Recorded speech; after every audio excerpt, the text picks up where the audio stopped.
Welcome to Infidelity Truths. Before we dive into today's gripping story, please take a second to like this video and subscribe to our channel. Your support helps us create more thrilling stories just for you. Let's begin. The air in the car was thick with silence, the kind that presses against your chest. I gripped the steering wheel, my knuckles pale, while Lucas stared out the passenger window.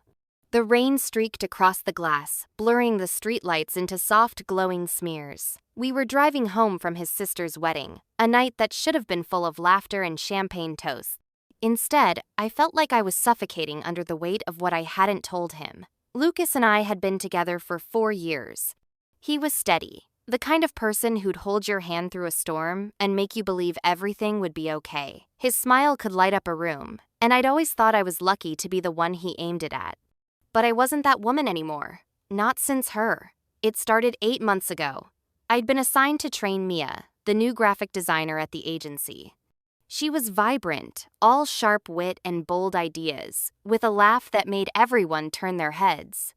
At first, it was just late-night brainstorming sessions, her leaning over my desk, pointing at sketches, her arm brushing mine. I told myself it was professional admiration. Then came the after-work drinks, the shared Uber rides, the way her eyes lingered a little too long. One night, after a pitch went better than expected, she kissed me in the parking lot. I didn't pull away. I told myself it was a one-time thing, a mistake. I went home to Lucas, watched him hum while he cooked dinner, and swore I'd never do it again. But Mia had a pull. Like gravity, I couldn't escape. It happened again and again. For 3 months, I lived a double life, splitting myself between the woman Lucas loved and the one Mia unraveled. Then, one morning, I woke up and ended it. Mia didn't fight me. She just nodded, her lips curling into a knowing smile, like she'd already left a mark I'd never erase. I thought I could bury it. Lucas and I were good again. I threw myself into being the perfect partner planning weekend hikes, laughing at his terrible puns, pretending I was whole. Then, 6 weeks ago, I found the letter. It was tucked in a book Mia had lent me, one I'd forgotten to return. A single sheet of paper, her handwriting sharp and deliberate. If you're reading this, you're probably wondering. I am too. Call me. At the bottom, a date. The night we'd last been together. My stomach churned. I hadn't told her I'd been late. I hadn't told anyone. But the math didn't lie.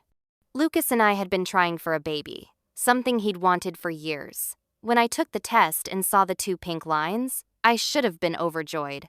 Instead, I sat on the edge of the bathtub, my hands shaking, because there was a sickening, impossible chance, that it wasn't his. I scheduled an appointment with my doctor, telling Lucas it was just a routine checkup.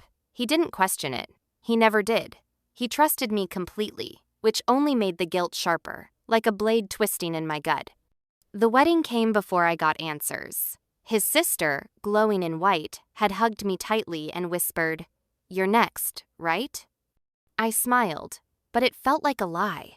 At the reception, Lucas held my hand under the table, his thumb brushing my knuckles in that familiar, grounding way. I wanted to cling to it, to him, to the life we'd built. But every time he smiled at me, I saw Mia's letter burning in my mind. I excused myself to the bathroom twice, not because I was sick, but because I needed to breathe somewhere he couldn't see me unraveling. The doctor called the next day, while Lucas was out picking up groceries. 8 weeks, she said. The timeline was a punch to the chest. It could be Lucas's pos. It could be Mia's. I didn't know how to ask without admitting everything.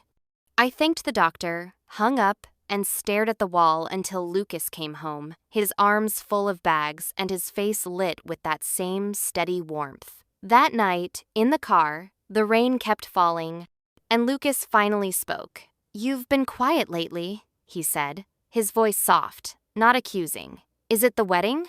Work?" I gripped the wheel tighter, my throat burning.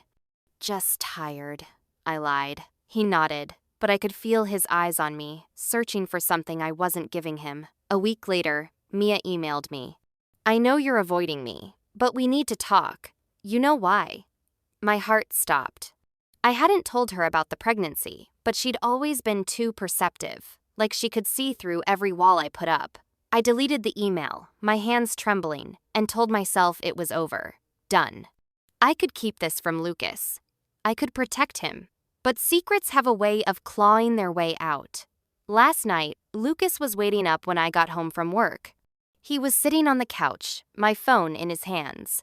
I hadn't realized I'd left it unlocked. He didn't raise his voice, didn't even look at me. "I saw the email," he said, his tone flat, like he'd already used up all his emotion, "the one you didn't delete properly." I opened my mouth, but the words wouldn't come. "Is it mine?" he asked. And the question was so quiet it felt like it could shatter the room. I wanted to lie, to say yes, to make it all go away. But my silence was louder than any confession. He stood, set my phone on the coffee table, and walked to the bedroom. The click of the door felt like a gunshot. Now it's morning, and the apartment is too quiet. Lucas is still in bed, or maybe he's awake, staring at the ceiling like I did all those months ago. The rain has stopped, but the air feels heavy, like it's holding its breath. I keep replaying that night in the car, his hand in mine, the way I held on like it could anchor me. Was I comforting him, or just trying to convince myself I wasn't the person who'd break his heart? Some truths don't stay hidden. They wait, sharp and patient, until they cut you open,